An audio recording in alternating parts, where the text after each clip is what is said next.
Hello, everyone. I hope you are having a pleasant Wednesday. As promised, today we are going deep into the annals of country and Western music until I am hailed as a legend of country and Western music in the same way that I am heralded as a groundbreaker, an innovator, and an inventor in both jazz and blues and other genres. No, I can't even keep up this gimmick for like 30 seconds. Actually, I made it almost 30. No, what we're going to get into today is picking up on some of the stuff that I didn't get a chance to get into on yesterday's stream, and even expanding a little bit on the YouTube video that I posted earlier on hexatonic scales. So let's start off with that. For those of you who haven't got a chance to check out the hexatonic video yet, go ahead and do so. I think it's pretty good content, but we've got some good stuff here too to talk about that we can expand on in the stream. So recap on the hexatonics. Essentially, this is a way of mapping the three main octaves on the guitar. So we've got the E string octave. So that goes from the E to A, these two strings, or however you want to do it. We're not doing a full octave, although I guess you could if you really wanted to think of it like that. But then you're moving and sliding around. We're trying to keep this a little more ergonomic. So we're just doing 6 intervals. So do to la, if you like that. Do, re, mi, fa, sol, la. Definitely a singing lesson. And then we are going to mirror that up 2 strings. So that's going to go up 2 strings. So to D and G, this middle cluster here, and then up 2 frets. X, X plus 2.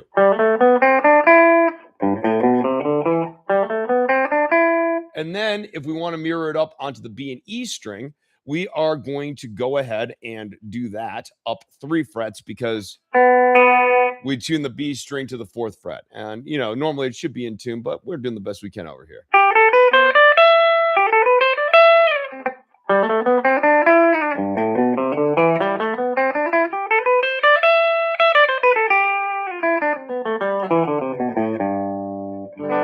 So that allows us to get phrases through 3 different octaves. Now, talked about in the video that we can use this as sort of spoof modes, and that's kind of the thing that I want to expand on here. So what do I mean by spoofing modes? Obviously, there are specific modal boxes, and we even talked about that using the red, blue, and green system, and those are really meant to be largely parallel with a little bit of diagonal motion in there to help you kind of move up and down the board, but mostly to just be kind of a lateral motion across the board. This is designed to increase verticality and diagonality, if those are words. I think verticality is, at least. It is in the NBA. To your playing. Now, we can use this as spoof modes. We'll add together kind of 2 intervals, and that will give us the complete scale. So this would be for the first degree here, the first interval, do. That would get a major. Or that would get the red, red. For the leading tone here, the T, we can use a blue, blue. So that gives us a full scale right there in 2 finger patterns.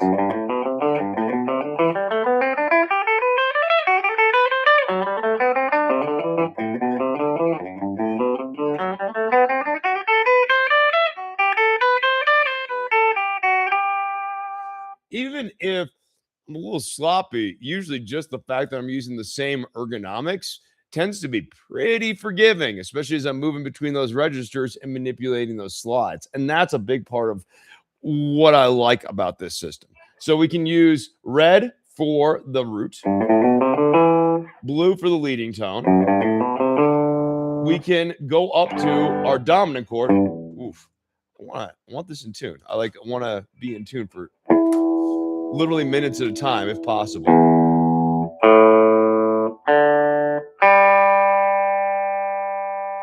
The G string on this guitar is Gibson-like. And if you own a Gibson, you know what I'm talking about. And if you don't, that's okay. You know, there are lots of guitars with humbuckers. So, though I love my SG, I will be completely honest. We have our leading tone here on the blue pattern. red on the tonic, we can take that red pattern up to the dominant.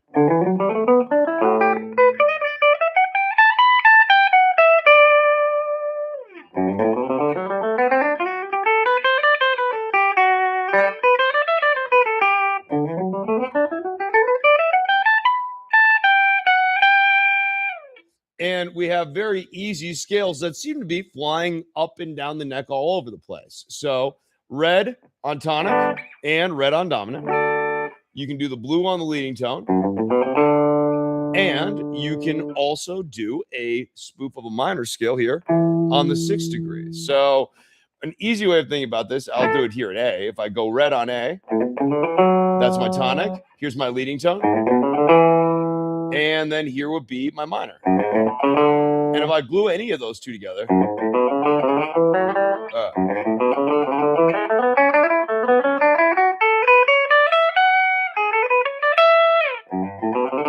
oh, wait. Haha.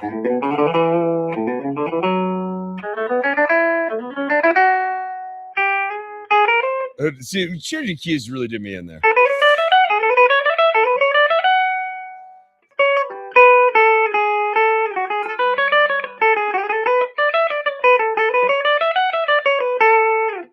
A good way of practicing this too, if you wanted to, is you could take doing a little green, like here. I'll just do it starting at the 5th position here. So we'll be on E. I'll do a green on E.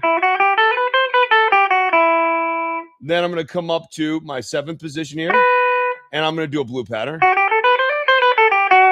And then I'll come up to my 8th position here, and I'm going to do a red pattern.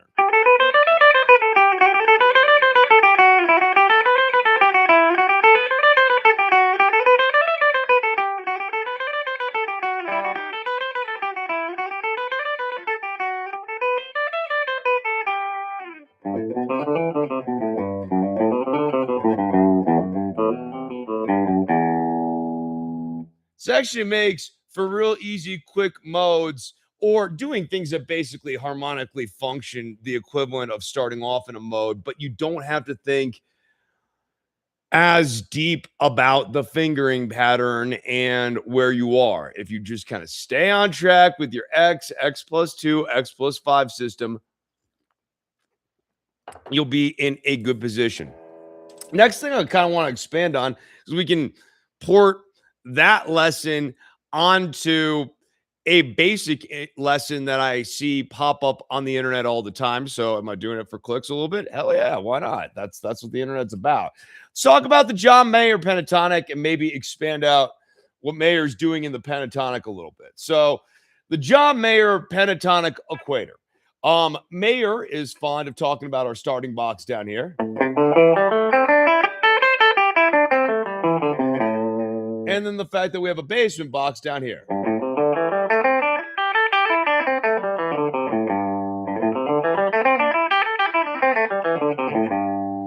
This basement box to me has always been a little bit of a sticky wicket in the sense of, okay, like what's really the optimal way of fingering this? Like I just did it, middle pinky, and I play bass a lot, especially gigging. So you do a lot of, and over the last several years, I've become more of a middle finger led player with grips and that sort of thing as a result. But I mean, you could just as easily, depending on where you're going, justify going.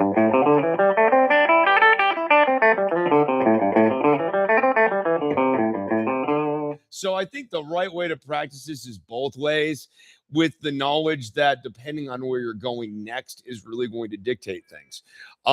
So actually a great way of practicing this is using some of that X+2 stuff and mirroring it inside of this box. So basically, let me put a diagram up too real quickly here. Like when we're talking about Mayer's term of the pentatonic equator, here's what he means. Share. Well, no, I want to screen share is what I want to do. Window. Infinity mirror. No. Don't want to do that. Let's do the new tab. How about that? We're gonna go to chord pick. All right. Let me make a diagram, shall we?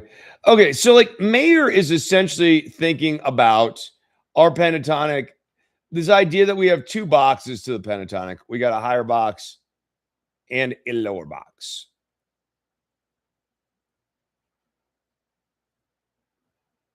And in the middle here, we have the equator. Now, what I like to think about specifically when we are thinking about the pentatonic equator and how to use this concept is how do we go about mirroring phrases? Mayer does do a good little demonstration of like, oh, here I play a phrase down here, now I'm playing a phrase up here. But the crossover points are, I think, really the important things to be practicing inside of this box. So, like, let's talk about what those crossover points are. Inside of the pentatonic equatorial like kind of system here, if I'm using fifth fret as my equator, right? My crossover points 3 5 3 5 gets mirrored up here at 5 7 x plus 2, right? So I might even want to practice going upstroke, downstroke,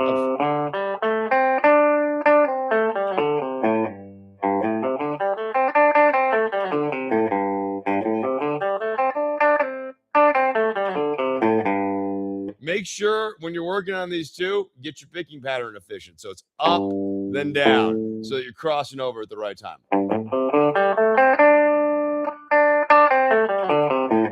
You can even stretch this up to 3 octaves. So 3 5 3 5 5 7, and then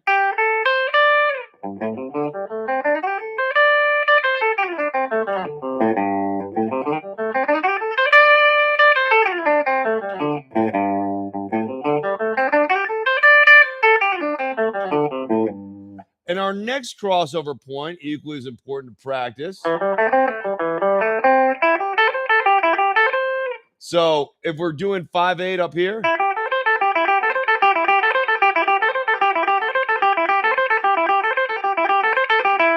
mirror that down here.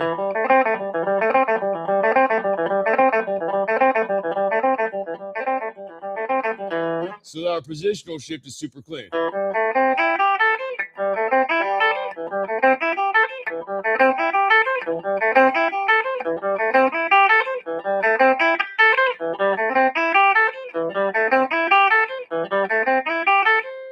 Now, a cool thing that you can do, I really love this lower box. Like if we were talking in A here, putting a little pinky bend on that will get you into that blue note. And I think that's a real nice way to do it. And it has a different phrasing quality than if I do it off the index finger here.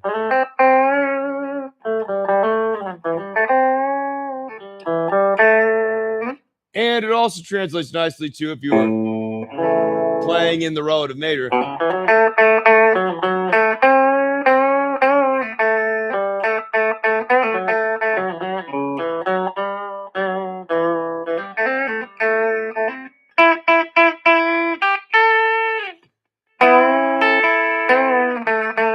So that basement pentatonic actually allows us real nicely to kind of like transition into the relative major two out of this. So I mean, there's a lot of utility, I think, in the basement pentatonic, whereas the kind of, let's say, ground floor one here,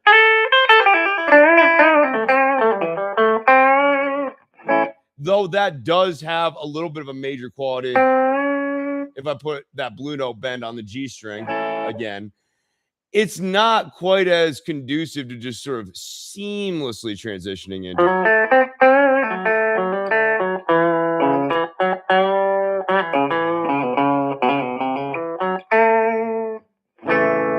into one of those type of licks. So see, look, we're actually doing country and western, despite my protestations against it. Yo, what's up, Jeffrey? How are we doing today, man? Hope you're having a good one here. Actually, you know what? Let's stick with this. I've got diagrams. I have charts. I have diagrams. I have illustrations that we can get into here. I kind of want to like flesh out this minor pentatonic box thing too, and applying it for a major. So share screen, window, boom. All right. So up here, I've got the bar chord G that we don't use much. Look, I mean, maybe you're one of these Alan Holdsworth chord guys, or maybe you've got bigger hands than I do. I think my general experience comparing hands to other players, not that I do this a ton. I'm not like, yo, show me your hands, bro. But my general read is that my hands would sit average to slightly below average, which would track relative to my height, which is like 5'7", 5'8". Mm. So, I can do these bar G's and C's with degrees of comfort on my Mustang, but when I'm on a full scale neck, I mean, it's not so bad on this Rickenbacker here, but I'm not like looking to do bar chord G's on a regular basis. But it's real important, I think, as a player for us to still be thinking about this shape or visualizing this shape. You'll notice here, I've got the squares illustrated. These are your root notes. What's cool about the bar G as a visualization tool, like, and kind of what I mean by this is I think about doing a G chord here. My pleasure covering self-taught legend.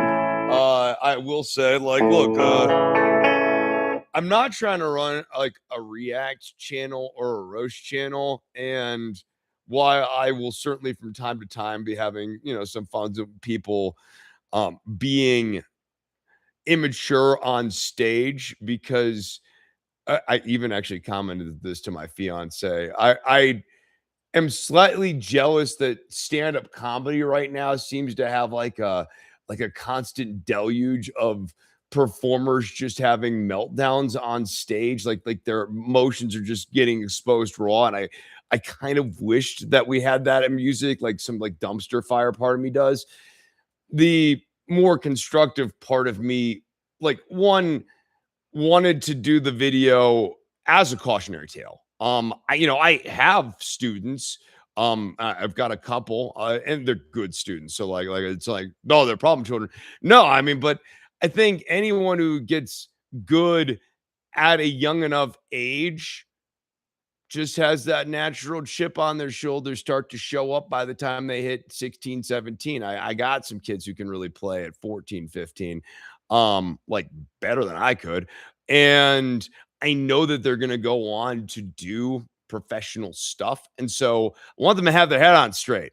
So that they, don't go in and think that bringing a rock and roll energy, as that one gentleman said, the legend said to Marvin in that interview, is the same thing as just being an absolute cad to anyone and everyone around you and treating the world as though you're the main character and all of us schmucks are your NPCs. I am not the blacksmith. I am not here to heal you at the medical center, and I am not the innkeeper at the hotel that you have to pay 500 gil at. I am a human being with my own life and dreams, as are you, as are all of us. And I mean, I think that gets into that wades into waters that I'm not trying to get into, but no, I think we could all be a little bit more respectful of one another. I think I can leave it at the water's edge of that, right? All right, circling back to thinking about this G chord visualization, right? So if I'm doing A major, right, and I'm doing like an E E type A major, right? I can look at where my index finger is, and that can be sort of where the hypothetical bar chord is. I mean, if you really wanted to do it, I don't know, man. Is that really adding anything to your pie? Probably not. If anything, you could Pete Townsend it, kind of do one of these guys if you want that, or that stuff down there is what you want, right? You don't necessarily need all of this at any given point. But we can use this as a way of thinking about, okay, where's that corresponding major sit for A here? And then I can blend that in with that basement pentatonic and get that kind of country.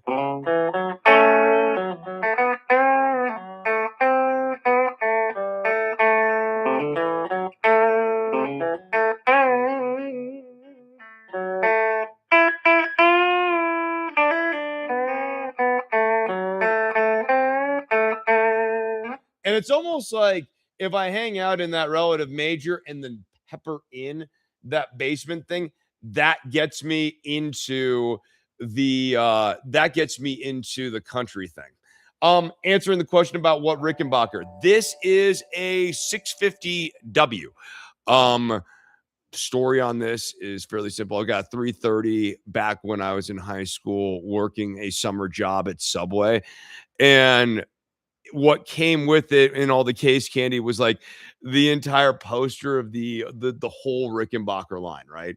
And having worked all summer to pay for a Rickenbacker, I was proud of myself, and I put the little case candy poster on the wall, and then I would get high and be staring at it on the wall and think about, wouldn't it be cool to have that 650? Man, the 330 is cool, but that 650 looks really cool. I'd like to play one of those.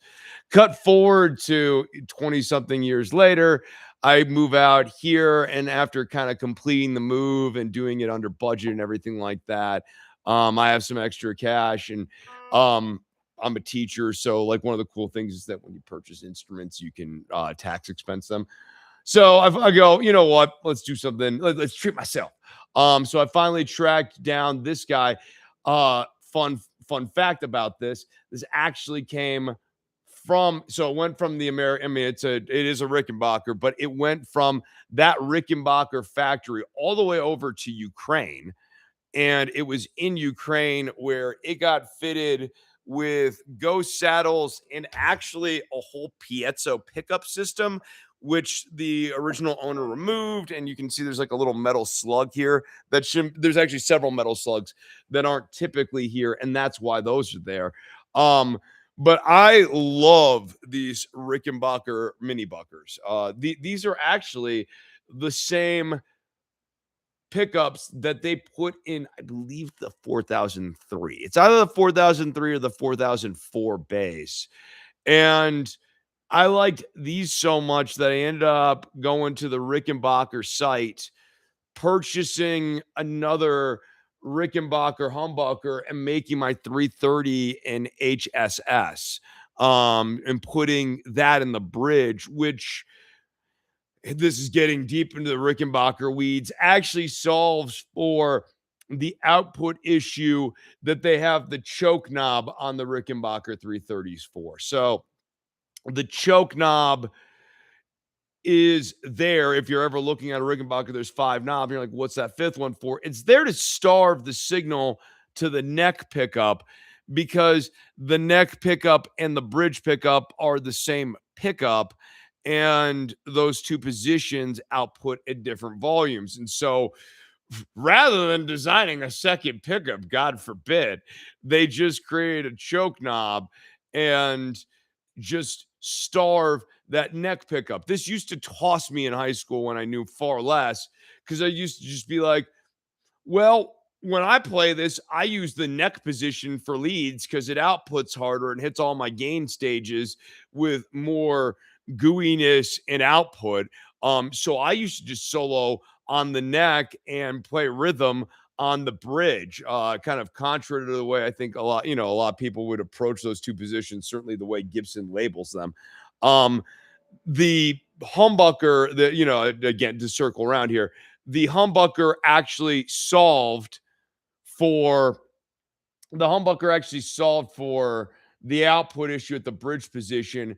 But then the other thing that I really dug is that when you take that Rickenbacker single coil and move it into the mid position, you actually get a really, really nice, warm but Rickenbackery sound. I'll plug it in someday and kind of just demo that one, because my 330 is really quirky.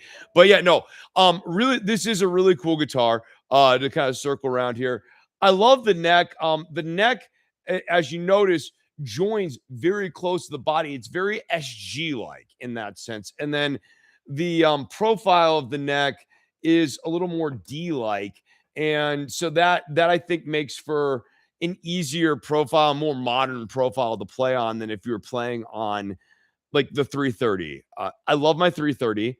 I love bashing chords on it. The 330 is like a Malcolm Young machine, and this I can do more things on. Though again, something to be said about having a little bit of resistance sometimes. Different guitars get you to play different ways. And I mean, as much as anything, I love playing. I am definitely a player, but dude, I love playing different guitars. It's just fun. They make me feel and want to do different things. And yeah, no. So thank you. I do appreciate it. And I do love this guitar. So if I use this, circling back around here. It's all right, we're in tune. We're in tune. I'm just like got like Gibson like nerves now. Like I'm just gonna bend this thing out of tune each time. Great thing to do too is add some double stuff.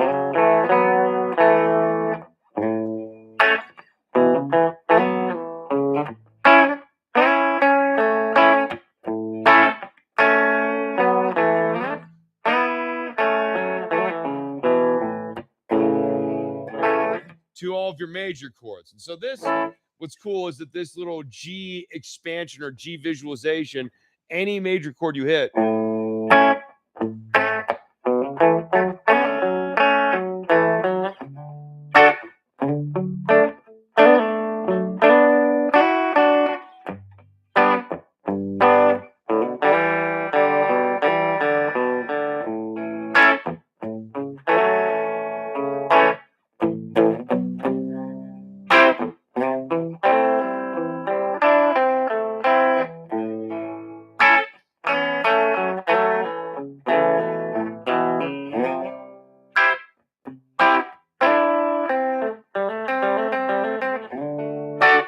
gives you a very Hendrixy sort of feel to it. And it's just an easy addition. Now, you want to pepper in some more stuff than just the Hendrix stuff? I got a visualization for that. Here, let's take a look at it. This kind of puts together both concepts I was talking about here earlier too, kind of using a little bit of that basement pentatonic and then also adding in the majors. So this would be our dominant seventh hexatonic. So where my pinky's at is my actual tonic note here.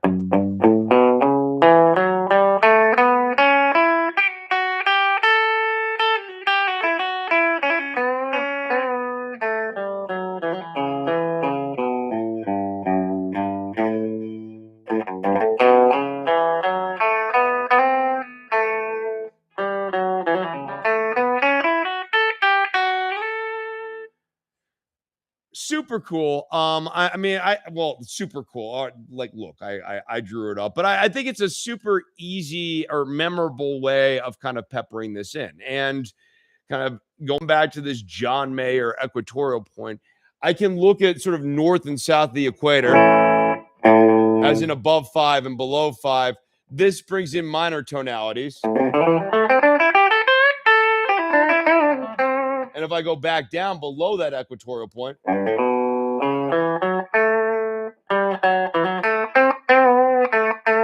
now I'm into major tonalities, and you can decide kind of how major or how minor you want it. And this is the crux of country and blues playing, right? It's a lot in country's case, a lot of major with just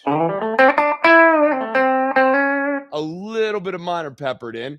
And then for blues, it's minor, but with just a little bit of major peppered in. And that's kind of how we get our two conversant sound ideas here.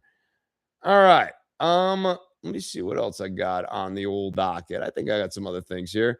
Hexatonics. I already talked about this a little bit in the video and earlier in this stream, but oh yeah, and I don't really want to get into the Strawberry Fields Forever thing. I mean, I guess we can. All right. So like Strawberry Fields Forever is really more of an idea of thinking like not just purely in scales, right? And so what I'm talking about in Strawberry Fields Forever is at the end of the chorus. I don't know if you're familiar with this group, the Beatles. They're making some pretty hip stuff. But at the end of the chorus, they go strawberry fields forever, and then this scale hits, right? And what that scale is it's not a scale. And like that's really the whole point of that note that I have in here is sometimes we don't need to be thinking about, oh, I need to borrow some exotic mode, or what is the name of the correct mode or correct scale for this. It's really more of an arpeggio plus stuff. So in the case of that strawberry fields forever scale, what we really have is an A7 arpeggio. So first, third, fifth, flat seven. And then the extra color note in here is the fourth. And we're just descending down, starting on that fourth. So in this case here, I'm on the E string. We come up to D here.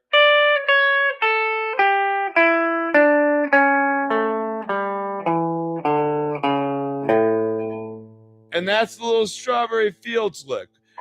It is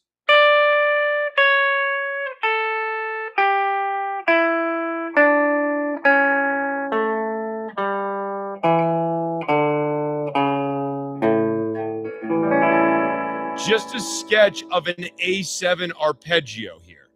I feel like that's appropriate with the Rickenbacker, right?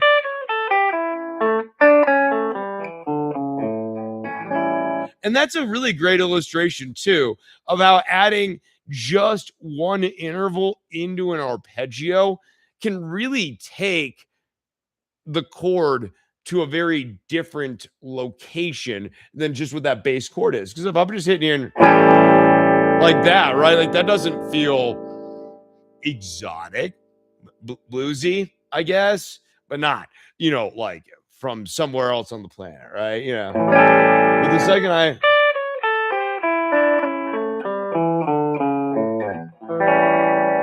now all of a sudden that seven feels like it's doing something much more sophisticated. That's just my quick note on that. Kind of the last thing I wanted to cover here, unless y'all have Q&As, things you want me to riff on here, is well, okay, real quickly. Second equator point, right? In Mayer's little dibble-de-dobble on the pentatonic equator here, he leaves out, I think, a really handy trick or a really handy starting point for anyone who's interested in the art of the shred, right? And that's the higher equator point. We don't have to map out all of the various pentatonic boxes or anything. We can just think about it like this. If I'm set up here at 5, I can tap up here at 12.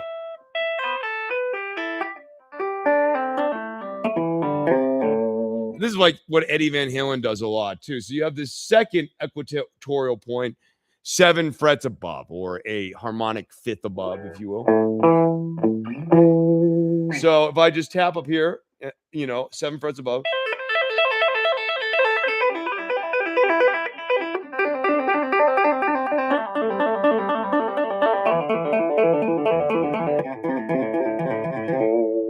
I can also pepper this in too with that lower basement pentatonic. So I can get the.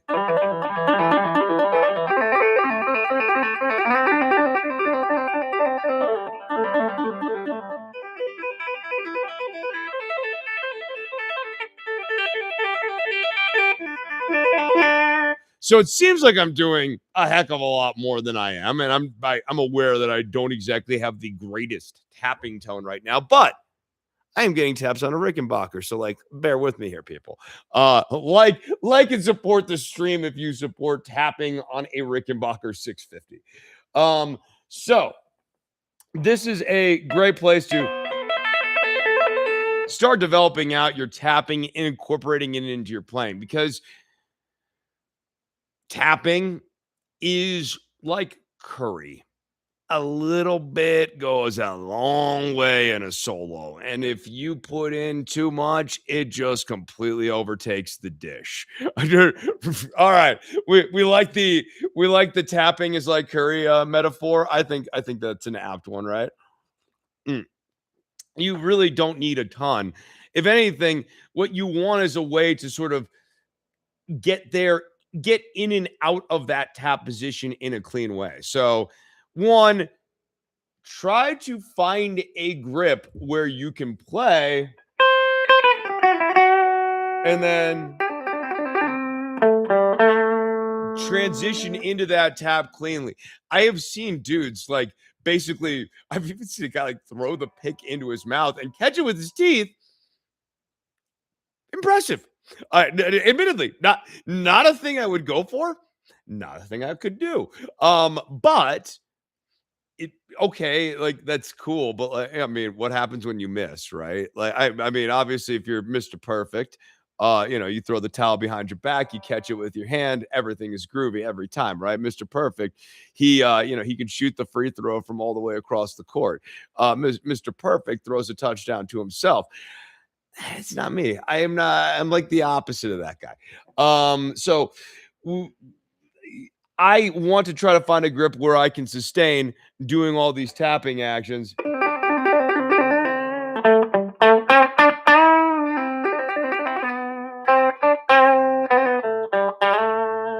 and also come back into my regular playing motion here.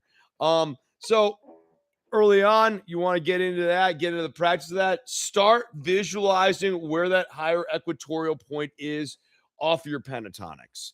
I need to say it more often, but really like the skill level of that I'm trying to speak at, that was kind of thing is good for everybody, whether you're in more advanced in this or you're kind of still approaching this is I know power chords and pentatonics. I want to take it to the next level and I'm willing to work at it. How can I do that? Well, this is a good way of taking that basic pentatonic, all the stuff we talked about here today, the basement pentatonic element stuff,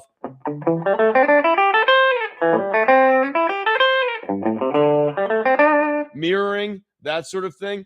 And then also adding in that X plus 2, X plus 3 system into your playing. This is a great way of taking that basic pentatonic structure that you're already conversant with and enhancing it.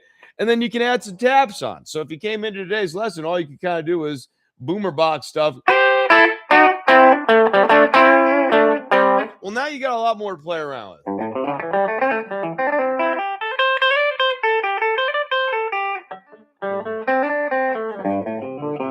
Why do I always slow down when I'm trying to do examples? I don't. It's like my brain overthinking slows me down. All right. Last thing I want to talk about is kind of expanding on the Locrian mode, which I know a lot of y'all have watched, which is cool. And a lot of y'all have hot takes on the Locrian mode.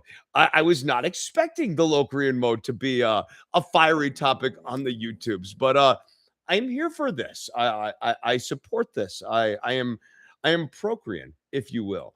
So the Locrian mode, I think it's misunderstood, like myself, in so many ways. No, the Locrian mode is not something. I mean, you might write a metal riff where you are operating in a box that you understand is Locrian, where you are using largely a minor phrasing. Something like that. Okay, that is a Locrian mode, strictly speaking. But the odds that unless you're doing like a primacy or really taking advantage of those flat fives. Second, you put a power chord here. Is you Locrian anymore? Because you've now actually added an interval that's not really there. And that's why I tend to say on these videos, I don't really believe that your riff is in Locrian. You might, but I don't, because if you're power chording here, that's not Locrian. You really would need to be starting off on a diminished chord as your tonic, super unstable, and then I guess basically taking some sort of a dipsy doodle to get to your tritone. Something like that. I don't know, man. Like you might come up with a riff like that. Odds are you aren't. So I tend to think of the Locrian as just a place to start my leads that is neither the tonic of the major nor the tonic of the minor. It sits in this lovely in between region. So if here's A major, right? Relative minor would be F sharp minor. My Locrian is going to be sitting right here at A flat or G sharp. I mean, if we're in A major, it'd be G sharp, right? we're thinking on in our circles of fourths and fifths. But this is very easy to orient to where that locrian mode is. And there's a few ways to expand off of this, kind of playing off the hexatonic lesson. First things first, I can just fire off blue patterns in that X plus 2, X plus 5 formula. Boom. Super easy formula on that. Then, of course, we have our Locrian scales, blue, blue, green, red.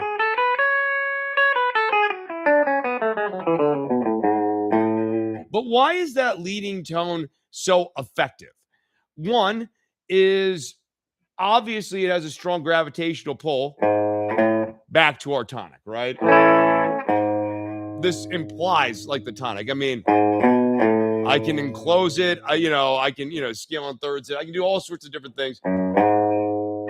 Everything wants to go back to the tonic. But the cool thing about the leading tone, too, is that it functions as the third of our 5 chord. So here's A. The 5 in this key would be E.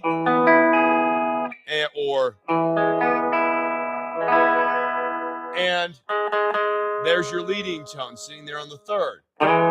Super strong melodic information implied there on the leading tone. So it makes for these really melodic phrases.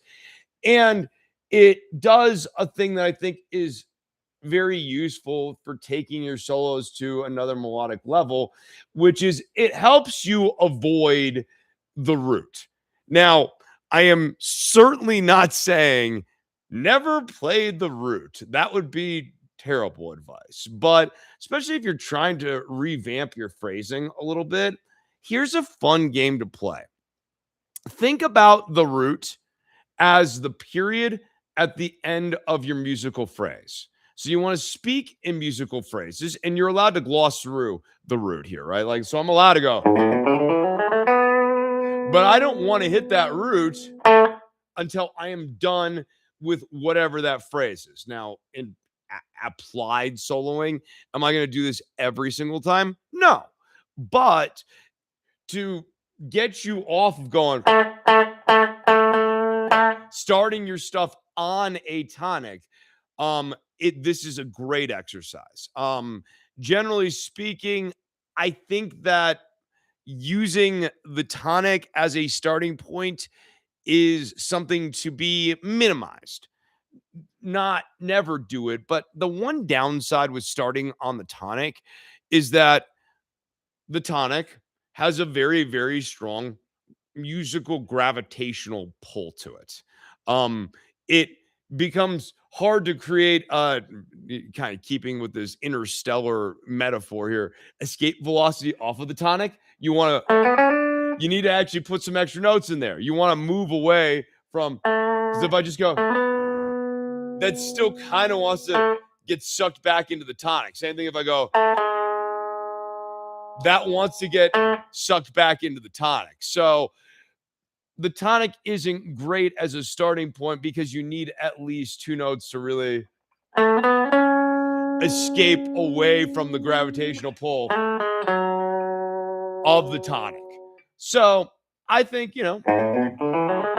starting on that leading tone is a lovely way of doing this. Now, adding some more stuff on this from the minor side here. When we start off on that leading tone, we are now getting into Rick Beato's favorite here, that minor 9th voicing.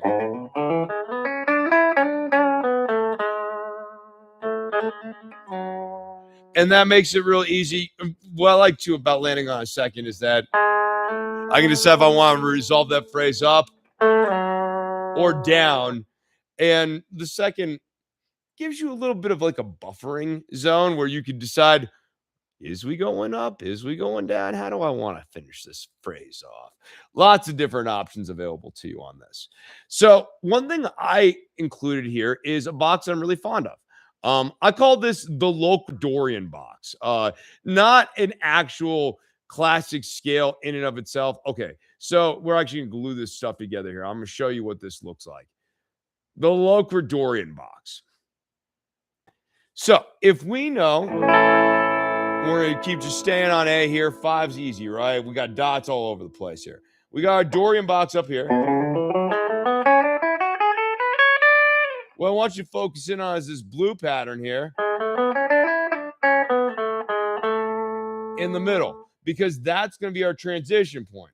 I can start my Locrian box down here, and then shift up 2 frets and keep it going into that Dorian box.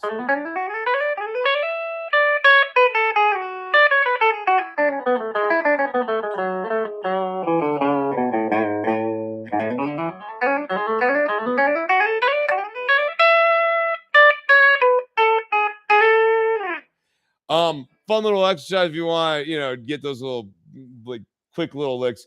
That's like Eddie Van Halen stuff. Eddie used to do a lot of like down 3 strings, back 1.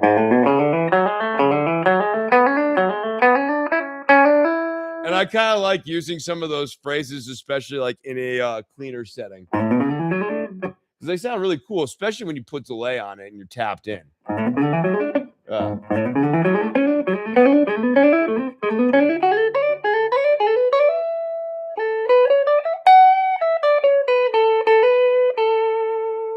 So hopefully the Locrian Dorian box will help add a little bit of extra melodicism into your playing, because now we're adding the 4th and the 2nd in there, off of our 5 chord, like our E7. That's G and B, so the 3rd and the 5th, and then relative to our tonic, we're now basically creating a harmonic enclosure around the root position. So by targeting 7 and 2, you're making a bit of a shred enclosure for yourself, which guarantees really nice melodies off of this. If just kind of wrapping this up for the advanced theory nerds here, we can even think about what intervals are being spit out on our index finger, and you can kind of hear how rich they are. So we got 7, 3, 1, 4, 7, 3, 6, 2. Right here on these first 3 strings, all really strong, right? 7 is, as we discussed, the 3rd of 5 and the leading tone. 3 is the 3rd of the tonic, and obviously plays back into our 5th as well. Then we get to 6, which is like a degree away, but the relative minor of A. And then we have 2, which again, a degree away, and the minor 9th and all of that jazz. So all that jazz, indeed. So we have really strong intervals that our index finger is starting on each time. Why does that matter? Because watch a video you're playing sometimes. You end up resolving most phrases wherever your index finger is. It's just natural. Which is why shifting positions is so important if you are looking to get new sounds out of your hands, right? If your index finger is resolving on the same interval every time, so many of your phrases are going to end up sounding the same. Like if every time my index finger is, I'm just going to call this the 3rd of whatever, right? If I'm ending on the 3rd every single time, because that's where, you want to do, right? It's going to resolve there. Everything wants to go back to that index finger. You might go, don't do that. And then force the ring, force the pinky, force the middle. But more often than not, videotape yourself. Like they say, it's not me saying this. Like, watch yourself. You're going to end up resolving these phrases on your index finger. It's just feels good, right? Your hand is in tension. It wants to achieve release. But at the same time, the brain knows music must continue to occur. And if I go like this, music is no longer occurring. So what's the compromise? Least amount of work. I can even relax my thumb, go all BB King on it if I want to, right? So the Locrian Dorian box will kind of help get you into intervals here that are more useful. Looking at this on the Dorian side, we are now going 2, 5, all good intervals here. And then leading tone, and then 3rd, and we are on the 6 and the 2. easy way to kind of work on the transitions here. The blue transitions in that X plus 2, X plus 5 way I was discussing earlier. And then the green transitions in that, in this case, X plus 3. But you could also pick it up lower too. So now you can really expand out that Locridorian phrasing box here much more widely and get a lot more diagonal elements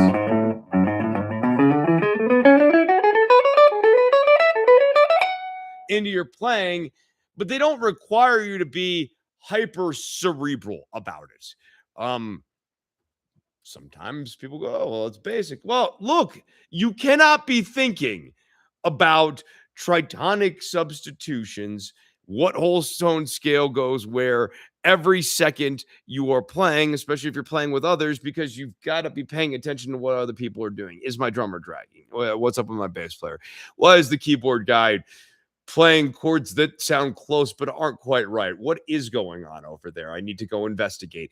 Oftentimes, we have to think about ways to reduce the task manager in our brain down so that we can have comfortable excerpts. All right, so that's what I got for you today on the docket. If anybody's got any questions here before I wrap up the stream, I'm happy to answer them now.